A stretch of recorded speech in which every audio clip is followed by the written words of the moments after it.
Mass మహారాజా రవితేజ, కిషోర్ తిరుమల కాంబినేషన్లో రూపొందిన family entertainer భర్త మహాశయులకు విజ్ఞప్తి. సాంగ్స్ సూపర్ హిట్ అవ్వడం, ట్రైలర్ హిలేరియస్ అనిపించడంతో సినిమాకు మంచి హైప్ వచ్చింది.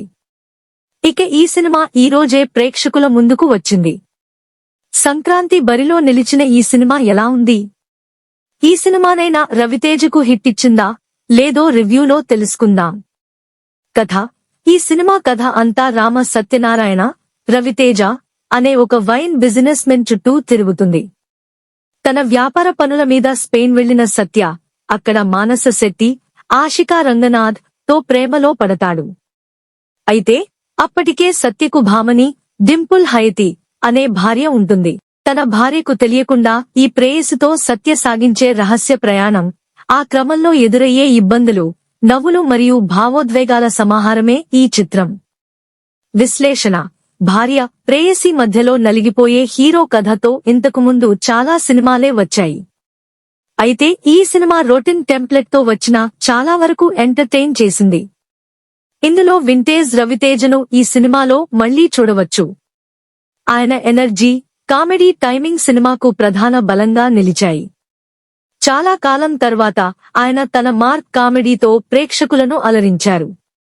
సునీల్, సత్య మరియు వెన్నెల కిషోర్ త్రయం పండించిన కామెడీ థియేటర్లలో నవ్వులు పూయించింది. ఫస్ట్ హాఫ్ సినిమా ప్రారంభం కొంచెం నెమ్మదిగా ఉన్నప్పటికీ మొదటి 30 నిమిషాల తర్వాత కథ వేగం పుంజుకుంటుంది. రవితేజ మరియు సునీల్ మధ్య వచ్చే సన్నివేశాలు, స్పెయిన్ షెడ్యూల్లో వచ్చే విజువల్స్ ప్రేక్షకులను అలరిస్తాయి. ముఖ్యంగా సిచ్యువేషనల్ కామెడీ ఫస్ట్ హాఫ్ కు ప్రధాన బలంగా నిలిచింది. ఇంటర్వల్ బ్యాంగ్ సరదాగా ఉండి సెకండ్ హాఫ్ పై ఆసక్తిని కలిగిస్తుంది. సెకండ్ హాఫ్ రెండో భాగంలో కథ కొంత నెమ్మదించినట్లు అనిపిస్తుంది. కానీ రవితేజ ఎనర్జీ మరియు సత్య, వెన్నెల కిషోర్ ఎంట్రీతో మళ్లీ పుంజుకుంటుంది. ముఖ్యంగా సైకియాట్రిస్ట్ సీన్లు మరియు ఆడిల్ట్ కామెడీ టచ్ ఉన్న కొన్ని జోకులు యువతను ఆకట్టుకుంటాయి. క్లైమాక్స్ ఇంకా బలంగా ఉంటే బాగుండేదన్న అభిప్రాయం ఉన్నప్పటికీ ఓవరాల్ గా ఎంటర్టైనింగ్ గా సాగుతుంది. నటీనటుల నటన. రవితేజ ఈ సినిమాకు అతిపెద్ద బలం.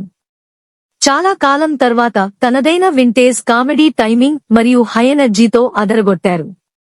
ఆశికా రంగనాథ్, డింపుల్ హయాతి హీరోయిన్లు ఇద్దరూ గ్లామర్ పరంగా మెరిశారు. అయితే వారి పాత్రలకు ఇంకాస్త స్కోప్ ఉంటే బాగుండేది. సునీల్, దుబాయ్ సీను తరహా ఫన్ను మళ్లీ గుర్తు చేశారు. వెన్నెల కిషోర్ మరియు సత్య తమ పాత్రల పరిధి మేరకు నవ్వులు పూయించారు. మురళీధర్ గౌడ్, అజయ్ ఘోష్ తమ అనుభవంతో రాణించారు. సాంకేతిక విభాగం. కిషోర్ తిరుమల తన మార్క్, క్లీన్ మేకింగ్ మరియు సెన్సిబుల్ హ్యూమర్ తో సినిమాను ఫ్యామిలీ ఎంటర్టైనర్ గా మలిచారు. భీమ్స్ సిసిరోలియో అందించిన పాటలు బాగున్నాయి. నేపథ్య సంగీతం కూడా కథకు తగట్టుగా ఉంది. ప్రసాద్ మూరేళ్ల విజువల్స్ అద్భుతంగా ఉన్నాయి. స్పెయిన్ లొకేషన్లను చాలా రిచ్ గా చూపించారు. శ్రీకర్ ప్రసాద్ ఎడిటింగ్ నీట్ గా ఉంది. నిర్మాత సుధాకర్ చెరుకూరి ఈ సినిమాను చాలా క్వాలిటీతో నిర్మించారు.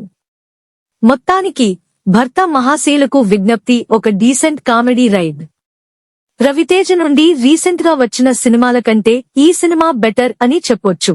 సంక్రాంతి సీజన్లో కుటుంబంతో కలిసి సరదాగా నవ్వుకోవడానికి ఆడియన్స్ కు ఈ పండగ సీజన్లో భర్త మహాశయులకు విజ్ఞప్తి ఒక మంచి ఆప్షన్.